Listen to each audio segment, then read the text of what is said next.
The Southern Miss Golden Eagles 2023 campaign was underwhelming. There were a lot of fans surrounding this program that expected much better out of this group a season ago, and you lose a ton of very vital and very important and impactful pieces off of last year's team. But hey, you dove into the portal, and I think you did fairly well for yourselves. There are still a lot of questions, however, surrounding this program. So is this a group that's going to be able to get back on track under Will Hall here in 2024? Well, you're about to find out what I think here in this video. What's up, Tailgaters? You're in the booth with Tailgate Nate today. Welcome to my channel. Welcome to prediction season. It's the final week of prediction season here. I want to thank you guys so much for your support of this channel this summer, for your support of prediction season. And hey, please continue to support the channel by watching these videos. And I thank you so much for watching this one. Go back and watch any of my other prediction videos you would like. And hey, if you're as big of a college football nerd as I am, you're going to want to hear what I have to say during the college football season, which means you got to subscribe, you got to ring the bell so you don't miss any videos this season. Like, comment, share, and anything else to help support the channel would mean a lot to me. Really appreciate all your guys' support, either whether that's been continuous or, hey, you're new to the channel, you decide to hit the subscribe button, and I appreciate all the support that'll come in the future. So without further ado, let's talk about the Southern Miss Golden Eagles here in 2024. In order to do that, we got to let you know how we're going to do it. We'll take a deep dive into the team's offense, into the defense, and at the end of the video, we'll go through the 2024 Southern Miss football schedule and give it a game-by-game preview and prediction. A couple more things I want to say before we do start, because I got to tell you that right over here will be the stats the team put up either offensively or defensively last season, and of course, for your viewing pleasure, right down there below the team's logo, I went ahead to put the team's coaching staff. So let's dive in talking about this offense from 2023 and into 2024. Again, in order to understand where this offense is going to be in 2024, we have to go back and look at where it was in 2023. And while the rush game was really good, and we're going to talk about a lot of names in the running back room here in just a minute, I think you Golden Eagle fans especially know who I'm referencing, and those of you maybe even more casual college football fans see a name on screen that, yeah, pretty important. But we got to start by talking about the most important position on the field. That's the quarterback room, and they just didn't get that great of quarterback play last year. Now, Billy Wiles' stat line is still, while you expected a little bit better of him, especially someone that threw over 300 passes last year, considering everything, is definitely not a terrible stat line. 1,940 yards, 11 touchdowns, and 7 interceptions with around 54% completion percentage. Yeah, you would have liked him to be better, but Billy Wiles was able to give you everything that he had. Did have a rushing touchdown in there as well, even though he wasn't the guy that was going to get outside of the pocket and run. But he is now off over with the App State Mountaineers. He has left this program, so your primary starter from last year is gone, meaning, well, it's going to be either Ethan Crawford or Holman Edwards, except Holman Edwards has run out of eligibility and graduated. He threw 19 passes for 70 yards. He only completed 8 of them. No touchdowns, 1 pick. That's, for all you math nerds, around 42% completion percentage. Again, just not great quarterback play from him in limited time last season. But you do return Ethan Crawford. Again, not superb quarterback play from him last year either. 240 yards, 3 touchdowns on 47% completion percentage.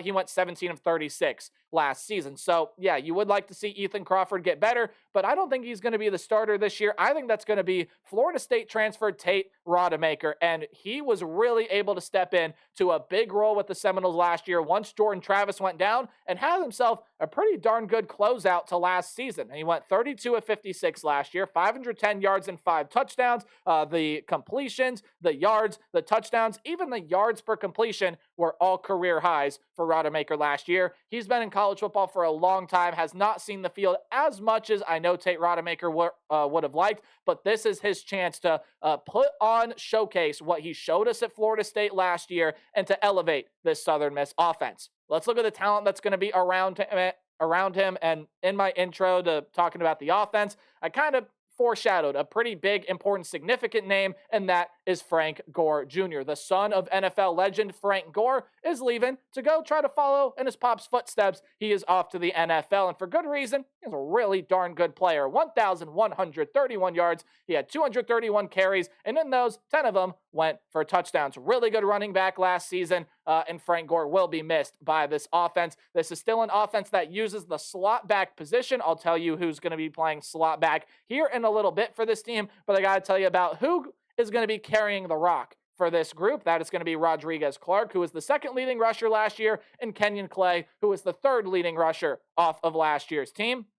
Clark and Clay both had at least 100 yards last year, but Clark did average 5.6 yards per carry, did break 400 yards last season. You also get a freshman in Jalen Washington coming in that could see some pretty big carries. And in the slot back position, you get Chandler Pittman and JQ Gray that are going to be playing that position. A true senior is Chandler Pittman, and then JQ Gray, a redshirt freshman. So there's your running back / slot back room for the Southern Miss Golden Eagles. When you talk about the wide receiver room, you lose another really good one here. Latrell Jones is going to be going off following his teammate Frank Gore Jr. Gone off to the NFL. Last season, 498 yards, 3 touchdowns on 36 catches. 36 catches, second on the team. He was the team's second leading receiver last year, and you'll now see him playing on Sundays. You also are losing your leader last season in the wide receiver room. That is Jacarius Caston. He has gone and off due to graduation. 621 yards, 6 touchdowns on 33 catches, and led the team in yards per reception with 18.8 yards per catch last year. And Tyquan Henderson will be leaving through the transfer portal. 9 catches, 90 yards, but did have a touchdown last year, so he's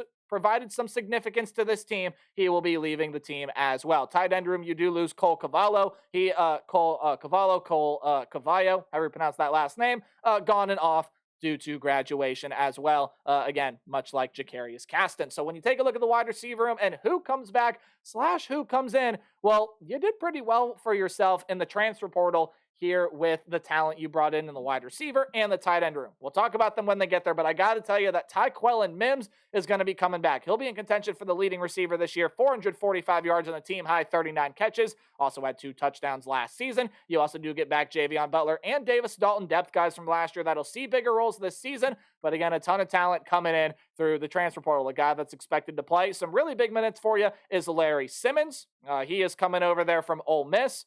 So transferring still in-state, but from Power 4 now to the group of 5. He looks to be a big impact for this team. You also do get Dakota Thomas and Keyshawn Buckley into this program as well. Keyshawn Thomas, I believe, is coming over from a community college, as well as Keyshawn Buckley. He's coming over from Garden City Community College, who's produced some really nice, talented pieces. Tight end room, Justin Reed is coming back. Pretty good tight end piece for them last season. He only had 1 catch for 13 yards, but again, still played some pretty solid minutes. And you get a couple more guys through the portal. Kieran Heath, hopefully I'm pronouncing that name right. He is coming over again from Ole Miss, and Teron Bedford is coming into this program as well. Should see him play some pretty darn big minutes. I'll tell you where he comes from here in a second. He's over from Jones College, I believe. Again, that's another community college / junior college destination. And then you talk about the offensive line. Bryson Mays has gone off to the NFL, and you lose Jerquan Scott, Bryce Ramsey, and James Middleton to the portal while John Bolding is graduated. So your offensive line this year, Gabe Cavazos will be returning, as well as Will Saxton, Drew Lawson, Kyron Barnes, and Cameron Barnes. And you do get a couple guys through the portal, and Zach Conti and Greg Naneri. That'll help bulk up this offensive line for you. So when you go ahead overall and you take a look at what this offense is going to look like this year, for starters, the rush game very well might take a step back, and that's no diss to what Rodriguez, Clark, and Kenyon Clay are going to be capable of this year. It's just when you lose a really talented piece like Frank Gore Jr., especially within some of these group of 5 programs, Southern Miss not one of the programs that's going to reload just like that. Now, again, Rodriguez Clark did average over 5 yards per carry, so he could end up having a really good season, but the rush game might take a step backwards, only and also because the pass game's probably going to end up taking a step forward. You're going to be able to rely a lot more on your pass game than you were able to last year, because I think Rodemaker's going to have a pretty good season for you. Yes, the offensive line has got to improve. They did allow 34 sacks last year. Yes, you're going to need to form some chemistry with more of these wide receivers and tight ends that are transferring in. But overall, you should expect offensive improvement from the Golden Eagle offense here in 2024. When you move over and talk about the defensive side of the ball, well, you're going to be looking for improvement in pretty much every facet of the game on this side of the football here as well. And we'll start with some of the talent they lose on the defensive line. Again, almost 36 points per game allowed. The offense will get better. It is the defense that needs to turn things around pretty darn quickly as well. But again, did pretty well in the portal. We'll talk about some names when we get there. But again, we've got to talk about what they lose before we talk about what they have. Quentin Bivens and Josh Ratcliffe are a couple names that are going to be leaving this defensive front. Both of them each with 32 tackles last season. Ratcliffe had 3.5 sacks, while Bivens had half a sack last season. The 3.5 sacks there, by the way, by Ratcliffe, second on the team. Both of those guys have graduated and will no longer be playing football here for the Southern Miss Golden Eagles. There is also no E in Josh Ratcliffe, so I apologize for that. But when we talk about the defensive line coming back, here's the talent that you have. You still have Brodarius Lewis, who is going to be returning to this team. Really important piece on the defensive front last year at 31 tackles, a sack last season. Behind him, Jalen Williams, Kristen Booth, Demeco Rolland, and Eric Thomas will all be coming back. You also do get Ryan Johnson, who's a guy coming in through the transfer portal that can play some pretty big minutes for you here. I will tell you where he's coming from here in a second. Well, he's coming over from Akron, also formerly of Iowa Central Community College. So you're getting him into this program as well. Linebacking room, you lose one of your better defensive players from last season, Swayze Bowman, third leading tackler, had 55 tackles, half a sack, 3 pass defended. Big loss, and you will be losing him off of this defense. You also, graduating, Hayes Maples, Josh Carr Jr., TQ Newsome, and Avery Habas. All of them leaving this linebacker room. So what do you have coming back to this linebacker room? Well, some guys are going to step up and play a lot bigger roles. Not this first guy I'm about to mention. He'll still be one of the leaders in the linebacker room. It's Jaleel Clemens, led the team with 5.5 sacks last year, also had 31 tackles. He'll be another really important piece, as well as Jalen Sims, 31 tackles, 2 sacks for him last season. But Colby Cage is going to have to step up and play a bigger role than he did last year, and you get a lot of transfer portal pieces that will help. Trey Pinckney, Desmond Baker, and Jameer Lewis all transfer in to this program. We got to talk about the defensive backfield, and before we do that, I have to tell you about MJ Daniels, who sadly, all the way back in June, lost his life when 3 teenagers, I believe, tried to jack and Grand Theft Auto his car, and they shot and killed MJ Daniels. And the only thing that I can say is the Southern Miss football team is losing not only a really good football player, but just a really good person in general. And my thoughts and my feelings go out to MJ Daniels' friends, his family, this coaching staff, players, anyone else that happened to know MJ Daniels really closely, and just sending my thoughts and feelings out there to everyone surrounding the situation, because it is very sad. It happened almost 2 months ago now, but the impact is still being felt. There was just recently a 4th person charged. And so, no easy segue out of that, but that definitely needed to be talked about. It needed to be mentioned, and MJ Daniels will be missed. Again, no easy segue, but we'll talk about 2 other losses out of this defensive back room. Markel McLaurin has gone through the transfer portal, and Jay Stanley is gone and off due to graduation. So we'll dive on in now to talking about what the Southern Miss football team has coming back in the defensive back room, though. You still get Michael Caraway Jr. back, as well as Zay Franks and Quez McNeil, who will all be returning to the cornerback room, and Braxton Myers as a transfer comes in. You also do get Dylan Lawrence, Hayes Puckett, Cameron Knox, and Jay Jones coming back as safeties for you this year, and Jordan Johnson is coming in through the transfer portal. Again, 2 really good portal pickups and a lot of really good returning talent. You want to talk about some of those names? Well, Lawrence was the team's leading tackler last year. He had 78 tackles, but again, you are losing the guy in Jay Stanley. 61 tackles, 5 pass defended, led the team with 3 picks last year. Really good player. So when you talk about this defensive room, again, you are losing some really good pieces in this defensive back room. How do the portal pieces fit in? How do some of the guys in the depth role play better? You're losing just a ton out of this linebacker room, but that kind of is a little misconstrued, because you still have Clemens and Sims, who are going to be 2 really impactful pieces. Again, I see improvement, much like this offense. I see improvement for this defense for Southern Miss here in 2024. How much improvement? We definitely will have to wait and see. Okay, let's go ahead now and take a deep dive into the schedule. And again, before I do that, just once again, thoughts, feelings, prayers, everything going out to the family, friends, teammates, and coaches that were a part of MJ Daniels' life, and everyone whose life he got to be a part of. You lost a very special young man there. But let's dive on in now talking about this schedule. And I'll tell you here how we're going to do it. Any game at home is going to be underlined, while any game on the road is in italics, or hey, it's that slanted text. Any game you see in green is a game that I think the Golden Eagles are going to be able to win fairly easily, while any game in yellow is a close competitive one that I still feel like Southern Miss is going to be able to win, and any game in red is a loss. And I got to tell you again, even though I expect improvement in a lot of ways for the Southern Miss Golden Eagles this season, the Sun Belt's going to be a really competitive conference this year. There are a lot of teams I like, and foreshadowing alert, I don't think I'm going to be a very popular man yet again for the 2nd year in a row with a lot of fans surrounding this program. So let's go ahead and kick everything off here. You got your first game of the season against the Kentucky Wildcats, and I just quite simply don't see you winning this one. Kentucky, again, is going to be a very, very, very talented team this season. You return a lot of really good players. Brock Vandegrift is coming in through the transfer portal to play quarterback. And overall, I mean, Kentucky, look, they could definitely sit middle of the road in the SEC. They could be a surprise team in the SEC this season. I don't see a way Southern Miss goes on the road, beats the Wildcats, but I do think they're going to be able to pick up a win here against Southeastern Louisiana. I believe they are the Lions. Could be wrong on that, but they're going to be able to pick up a win there. So you start out the season 1-1.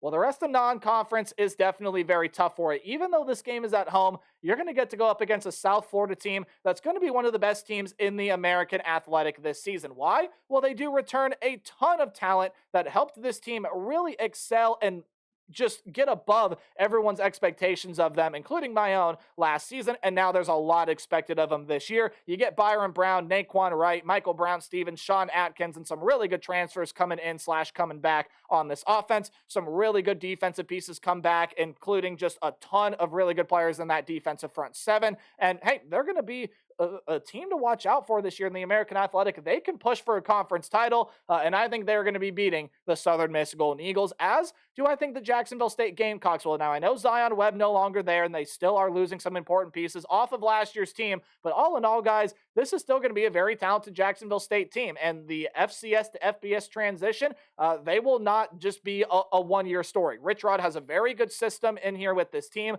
Logan Smothers is in that quarterback. You get some really good defensive pieces coming back, some really good wide receivers coming in there through the transfer portal, and all in all, like Jacksonville State out of the ranks of Conference USA this year, to me, that is a loss to Jacksonville State, leading you to go 1-3 through non-conference play. But okay, you get a bye week, you get to settle things down after, again, guys, just what's going to end up being a tough non-conference slate. You got a team out of the SEC, which, again, playing a Power 4 team, always tough when you're a program like Southern Miss, and you get one of the best teams out of the American Athletic, one of the best teams out of Conference USA, and now you get to dive into conference slate. Again, I just don't think it's going to go too well for you, because there are a lot of teams here in conference play that are going to be really, really good, including the Louisiana Raging Cajuns, to where if you think that Louisiana is going to take a step in the right direction any year under Michael DeSormo, hopefully I'm saying that coach's name right, it's going to be this season. They return a lot of really good talent off of last year's team. They got a really good situation going for them there at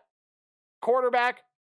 My little thing here is not loaded. Okay, there we go. Chandler Fields coming back at quarterback. Some really good pieces at running back. They didn't really bring in a ton of transfers, but they really didn't have to. Bring back a lot of really good talent from last year. A jump is expected from them. I think they'll beat Southern Miss on the road, but Southern Miss will pick up a road win this year against ULM. I don't think that team is going to be very special this year. Not a lot to get excited about with the Warhawks this season, and I do think they're going to be able to win that one. So, okay, you start to build some momentum. You're able to pick up not only just a win in general, but a win on the road. Second half of the season is going to be really tough for you. I think you'll lose this game to the Arkansas State Red Wolves. Jalen Rayner is a really good, bright, young quarterback that is up and coming. He's going to be a star for Arkansas State this season. A lot of really good talent, especially in the wide receiver room, is surrounding him. And overall, I see Arkansas State being one of those teams in the Sun Belt that you just really can't count out. Some good defensive pieces return as well. And I think the Red Wolves are going to be able to beat the Golden Eagles. James Madison, yes, they lost a ton last year. But A, you have to go on the road to play this one. And B, look, I know Jordan McLeod, some really good offensive and defensive pieces are gone. And their head coach, Kurt Signetti, is gone. I love Bob Chesney. I love that hire. He's coming over from Holy Cross, where they were one of the better teams in the FCS last season. I really like his philosophies. I like a lot of the talent that James Madison, even though they lose a lot to the portal, they bring a lot in through the transfer portal as well. I think that's going to bode well for that group, and James Madison is going to be able to beat Southern Miss. Southern Miss will not be able to go on the road and pick up that win. So now, okay, you get your second bye week of the season. How about this? I think there are only a few teams in the country that have this. Southern Miss has the perfect 4, then bye week, 4, then bye week, 4, then bye week, which again, just ideal. For the most part, when you play a football season with 2 bye weeks, you definitely want to have a bulk of games, then a bye week to fix some things. Bulk of game, bye week. You guys get it. Let's go ahead and move on to talking about this game against the Marshall Thundering Herd that I also don't think they're going to be able to win. Marshall, another team this year that I have being pretty solid. No reason to panic about Cole Pennington. And again, he doesn't need to be a hero. He doesn't need to throw for 3,500 yards. He just needs to be solid. He's got a lot of talented wide receivers transferring into that program. You got some really good defensive pieces returning to that group. Marshall's a team that I really, really like this season. I think they're going to be very good, very competitive out of the ranks of the Sun Belt this year. And that's going to be a win for the Marshall Thundering Herd, meaning a loss for the Southern Miss Golden Eagles. And then things don't get better from here. Again, road game against Texas State. The Bobcats exploded onto the scene under G.J. Kinney's offense last year, and that offense is going to be better. Jordan McLeod leaves James Madison. He goes over to play for Texas State. They got one of the best running backs in the conference in Ismail Mahdi, some phenomenal weapons at wide receiver. The defense has got to take some steps in the right direction. That's probably where Southern Miss can give them some struggles here, but I mean, that Texas State offense is just going to be too explosive. That's a loss for Southern Miss. A loss against the South Alabama Jaguars as well. South Alabama, even though they lose Carter Bradley, even though they lose some really good offensive and defensive talent from last season, look, that's a team that I think is still going to be really good. And yes, you do lose your head coach, but Major Applewhite is there to take over. I think Gio Lopez is going to be a solid quarterback for you guys. You bring in some really talented defensive transfers. South Alabama is going to be a good side this year, as do I also think the Troy Trojans will be a good side this season. That is a loss there. And yes, I know John Sumrall is gone. A lot of talented offensive and defensive pieces, most notably Gunnar Watson at quarterback. Kamani Vidal is back, but you got to go on the road to play this one. Troy made a hire in Gerard Parker that, I'll be honest, I don't necessarily love, but I think it's going to fare out pretty well for you there. Troy still got a lot of really nice talent. You did pretty well for yourself in the portal, especially bringing guys into that defensive back room. And Troy is still going to be a good team this year. So 2-10 is what I have for Southern Miss. Now, I will be honest with all you Golden Eagle fans out there, not the record I want to give this team. And I think I am severely undervaluing what this program has. Well, I can't wait for them to prove me wrong here. It's just a really tough schedule. There are a lot of games here and a lot of teams within the conference that I really, really like. Louisiana, Arkansas State, Texas State, Marshall, James Madison, coupled with a tough non-conference slate. I just don't see the season going particularly well for the Golden Eagles. I got 2-10, but I want to hear all of your thoughts. Leave them down in the comment section below. Remember to play hard but tailgate harder. And in my next video, we'll be talking about the Sam Houston Bearcats. Goodbye.